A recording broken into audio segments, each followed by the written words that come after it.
Most companies, they end in, within the first 3 years. So you have like 3 years to survive before somebody even knows who you are. The next 3 years after that, people are now looking for you. They're searching for you.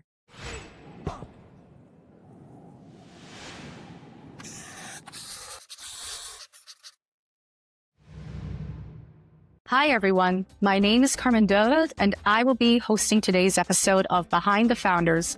And here I am today interviewing Quy Tran, the founder of Sound Life Science Services, also known as Sound. Welcome, Quy. How are you doing? Hey, Carmen. I've been hanging in there. Like mentioned earlier, I just became a father. We welcomed a daughter today actually marks a month. So she's a month old now. And yeah, just trying to hang in there. Yeah, I can imagine. And again, congratulations. I can imagine it's going to be a very exciting, interesting, new, adventurous chapter as well. And we'll definitely talk a little bit later about how you navigate balancing out your business as well as recently transitioning into the role as a father. But to get us started, could you introduce yourself to the listeners out there? Sure. Well, my name is Quy Tran. I am the founder of Sound Life Science Services.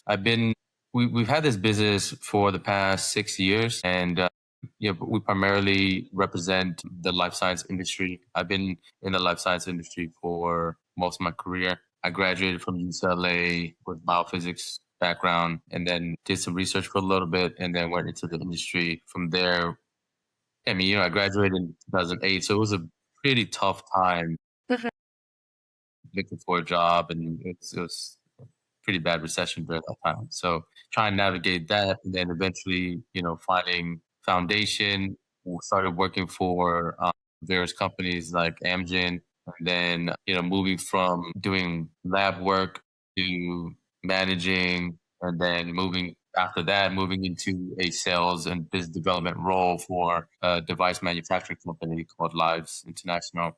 Okay. There, I kind of learned what I could, and then transitioned into being a business owner, which has always been a dream of mine. So Okay. it's nice. Yeah. Yeah. That's definitely interesting as well. I did have a chance to take a look at your LinkedIn profile and your work history as well. And it is really interesting to see the transitions you've made. You came from this very life sciences background. I see here you were a quality analyst with California Bank, analytical chemist with NORAC, and then you were also working as a laboratory manager at Amgen.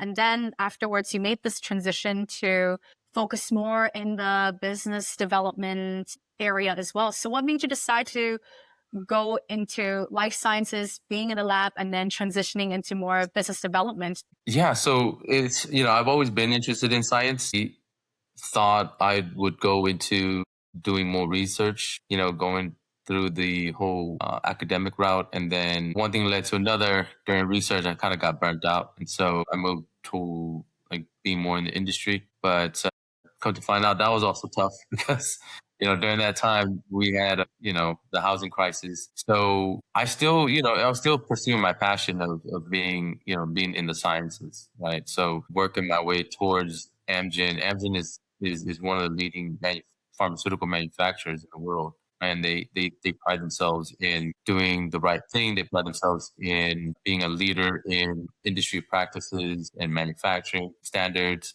So it was a great time there. But also during that time, Amgen was going through reorganization, I guess you could say. And then I took the opportunity to go work for a device manufacturer that, I was able to meet the owner during that time, and we were able to, have a really good conversation. I've always thought about getting into sales and business development just because it matched my personality a little bit more.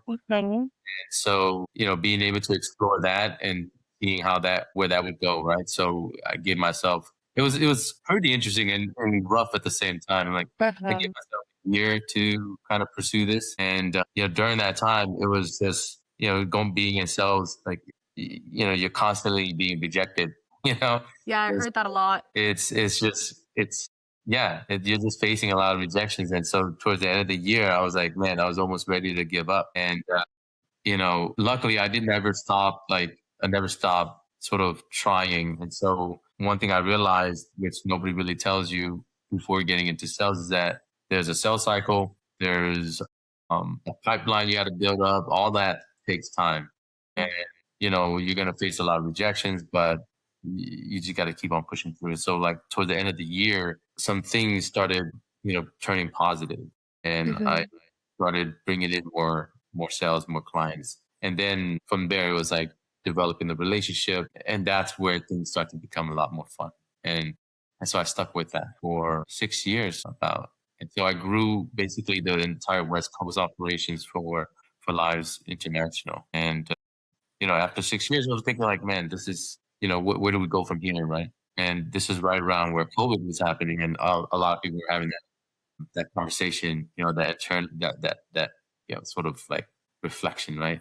And so, we took an opportunity because obviously during COVID there was a lot, especially in the life science, there was a lot of focus in the life science, and there was a lot of sort of help needed in life science. So I pivoted into providing services, consulting services. And again, it was kind of rough for the first year, but then things started picking up, right? And here we are, 6 years later, we're still kicking. Awesome, awesome. Yeah, I was just going to say, when I took a look at your profile, I see that you started Sound just around the time during the peak of COVID as well. Could you tell the listeners out there who have never heard of the company Sound, what is your main goal? What do you do? Who are the clients, and what are you trying to achieve? Because you did mention that during COVID, there's a lot of need, especially in the life science and the Yeah. pharmaceutical industry. So could you share with us a little bit about who are you? Who is Sound? Yeah. Yeah. Golden So question. it's really not nothing fancy, right? Like we saw an opportunity because in a way this kind of happened during a lot of like, I mean, the insight is like during recessions or bad times, like companies are constantly, cutting costs, right? So the easiest way to cut costs is to not hire full-time employees, and which forces them to rely more on contractors. And so during this time, we thought that, okay, we're going to go into some type of recession, some type of, layoff. And in actuality, the opposite happened because the government threw billions of dollars into the industry. And so now there's a shortage of workers. There's a shortage of, there's more jobs that can be filled, right? So what we initially thought was going to happen didn't happen, but the outcome became the same, right? Like there was still a high demand for contractors and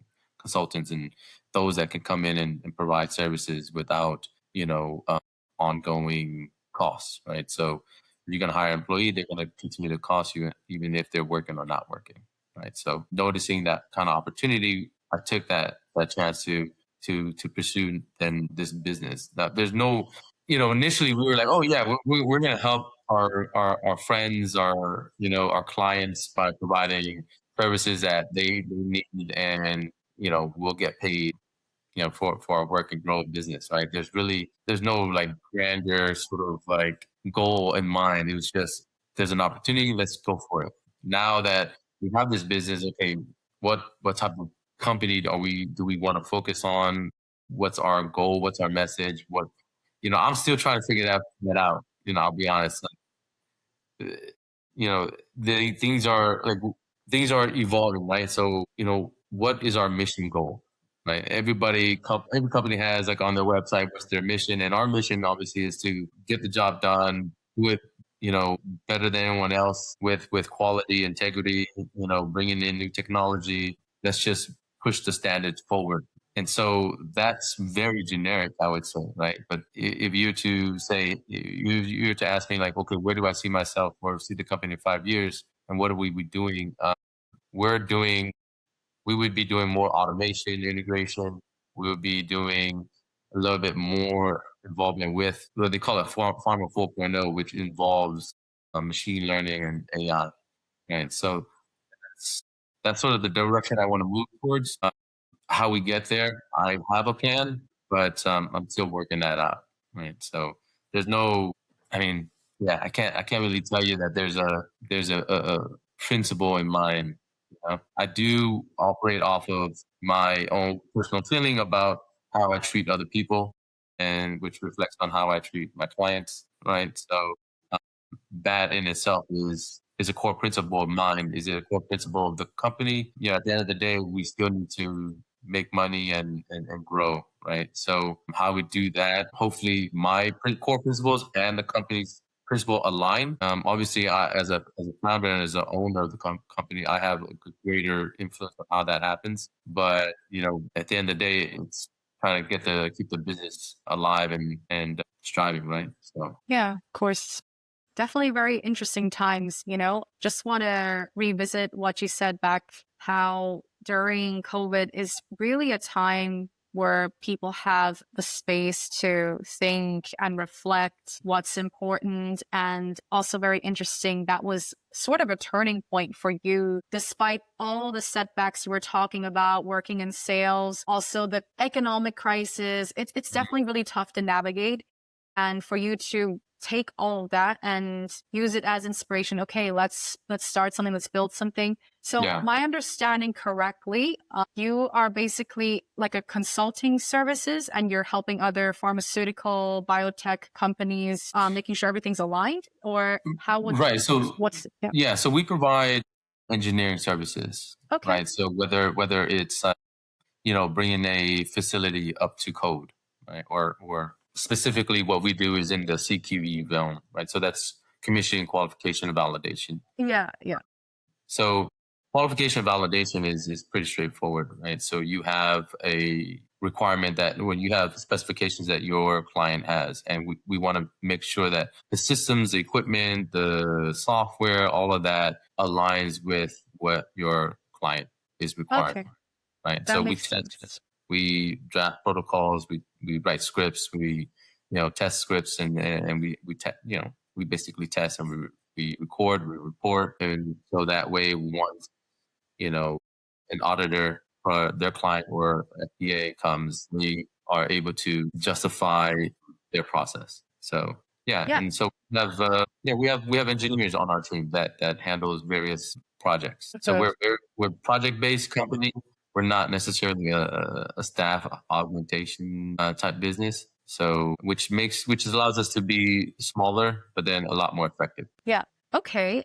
That definitely sounds very interesting. I was actually just about to follow up and ask a little bit about the team culture, the dynamic, how many of you are there currently, and are you looking to grow and expand further? What does the setup look like? Yeah, so it's interesting. We can't rely solely on. So I have a couple of full time employees. So right now I have three full time employees, and on and off we have somewhere around 5 to 6 contractors.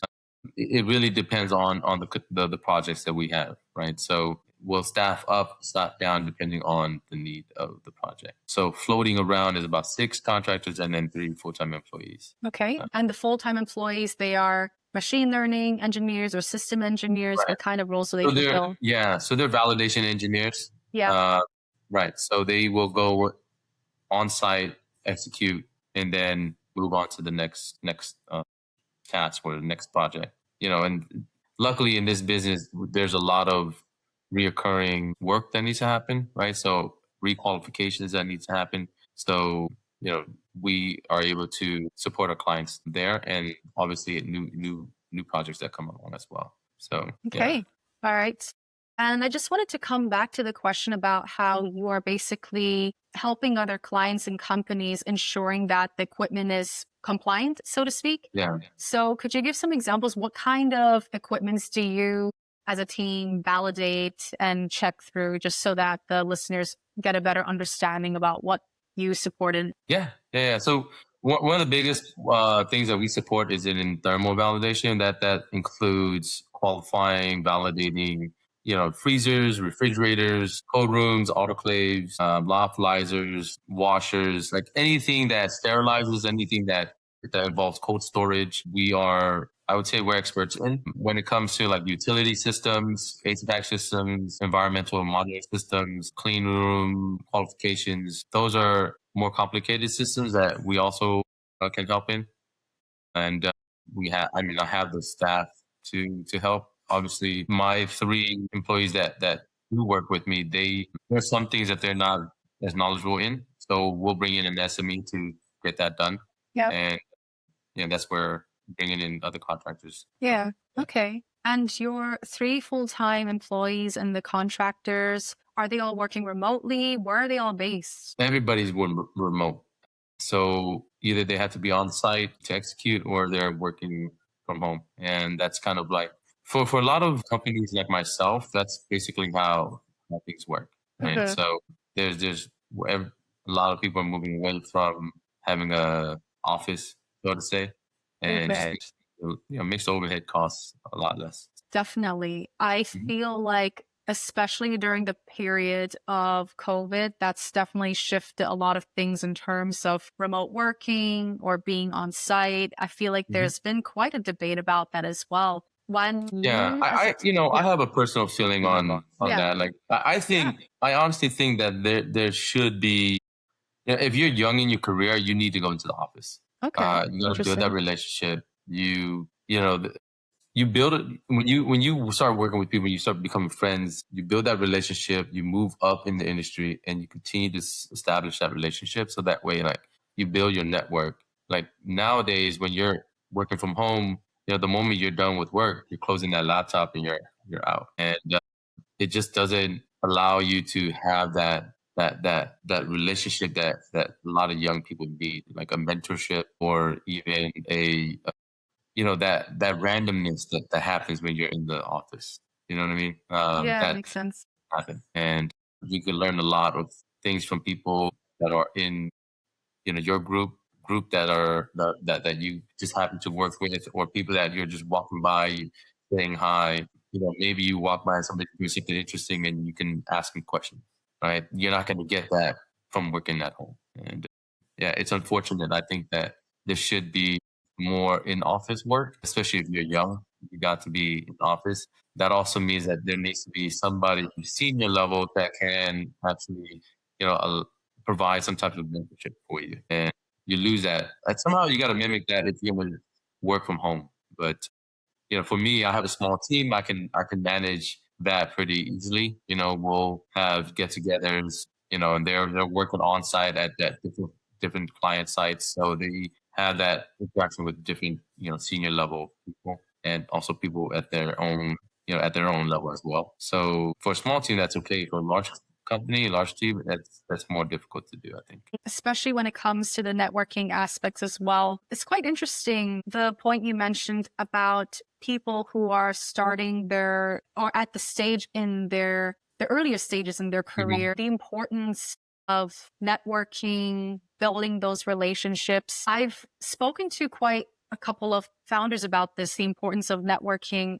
What makes you, from your point of view, what kind of benefits do you see in terms of networking? Because we talk a lot about this as Yeah. well. And I think a lot of people are curious to want to have like a more elaborative perspective on this. Yeah. So, my perspective on this is because I volunteer for a nonprofit, and we're it's called the International Society of Pharmaceutical Engineering.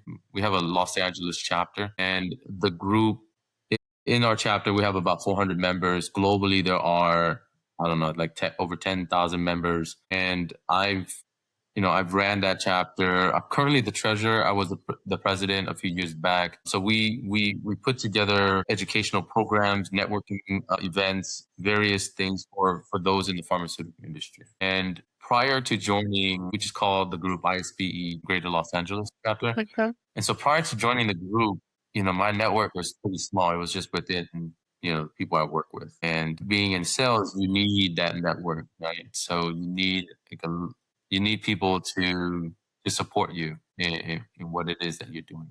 When you go to, so part of the reason why I joined initially the ISPE group is because it was part of my sales requirements, right? To go out, meet people, meet clients, etc.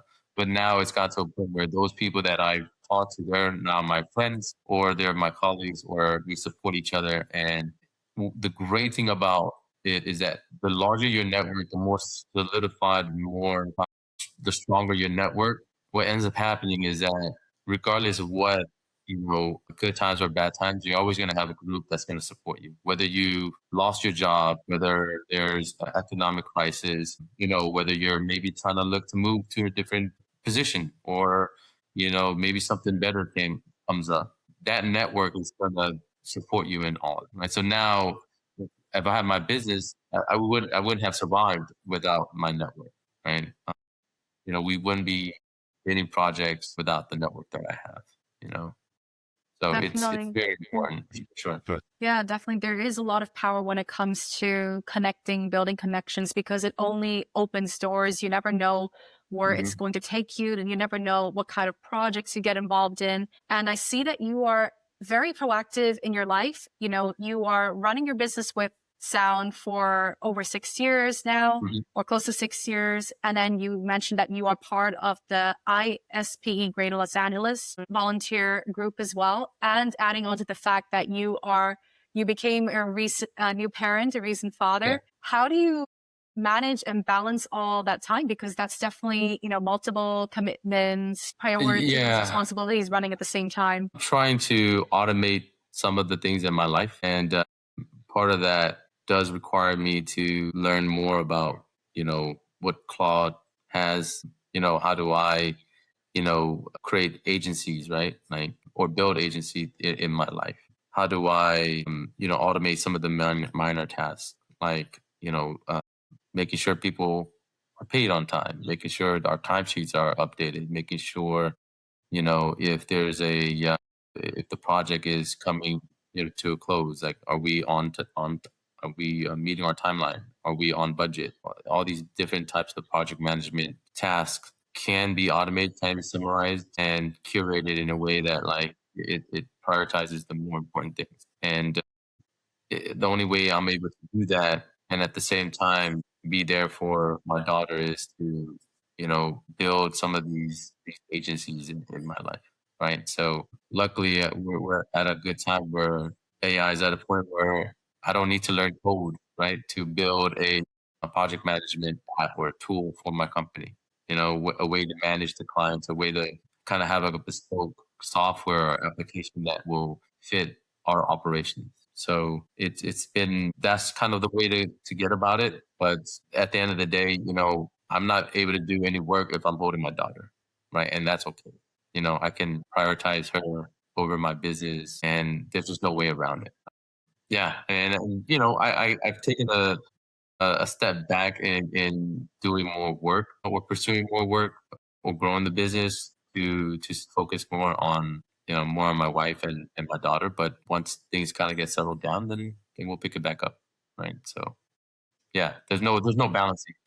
Some days it's 100% business, some days it's 50, 10, and other days it's 100%, family, right? So there's no balance. It's never 30% here, 30% and stuff like that. So yeah. Yeah, quite interesting what you mentioned. I would say it's like there's a lot of shifts, a lot of seasons, a lot of phases in life. It's Mm. never linear when it comes to building something, when it comes to growth. I think that is something like the conversation that we're having right now. It is very, I would say, from your experiences, it's really shedding light and pushing the misconceptions about what balance looks like, what building a business while also managing side hustles, balancing family looks like. It's not always linear. It's not always going to be very, I would say, balanced. That some Mhm. days it'll be, like you said, 30%, some days it'll be 40%. It looks different every day. And also Mhm. capacity looks different every day, because at the end of the day, we're humans. So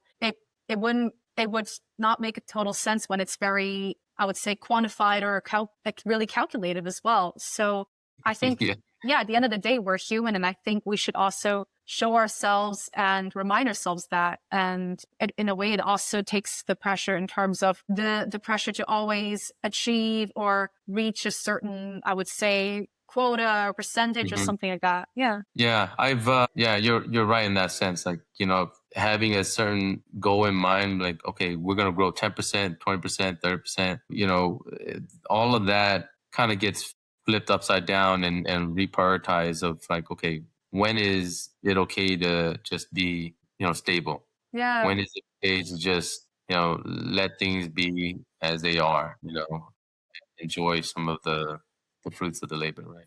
So, Yeah, 100%. I think in a way, there's probably a lot of misconceptions that when things are stable, there's the assumption that it's becoming stagnant or settling, but actually at the same time, we should also enjoy, like you said, the fruits of labor, or all the efforts are in a way reaping off as well. You talked a lot about challenges or setbacks you face, especially with different the economic crisis, the mhm. recession. How did you navigate all of this?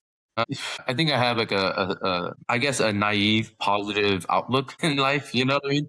Yeah. Like I'm always positive in that things will get better, and so you just keep pushing through, right? Like Mhm. eventually, you're gonna win a hand, right? So regardless of how many cards you're dealt, like eventually you're gonna win a hand, and as long as you just keep going in the long run, you'll win more hands than you lose if you just Mhm. keep trying. And there's even if you do the smallest thing, it's still a step forward, right? So I'm always unrealistically positive, and so it's helped me in a lot of my challenges for sure. Yeah, definitely. I think it's worth the effort to say, you know what? Every effort counts. It's just about showing up no matter what. And in the Hmm. end, you're going to reap the efforts that you make too. So I Yeah. think it's definitely very important for the listeners out there in times of hardship. It's not going to be forever. It is definitely a season. It's temporary, and that'll be a very healthy mindset to keep going as well. Great. So I just wanted to end this podcast episode with one final question. And perhaps in some ways you've already touched on that.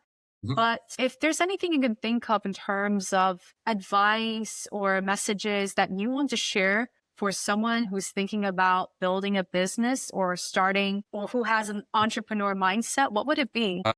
I would say it takes longer than you anticipate, but the journey's worth it, right? So at the end of the day, in the beginning it's going to be tough, and the whole mindset of, hey, come in, let's get some business, we'll make this happen. Things take a lot longer than you would think. You're basically trying to survive, right? So the goal is to survive, do as much as you can.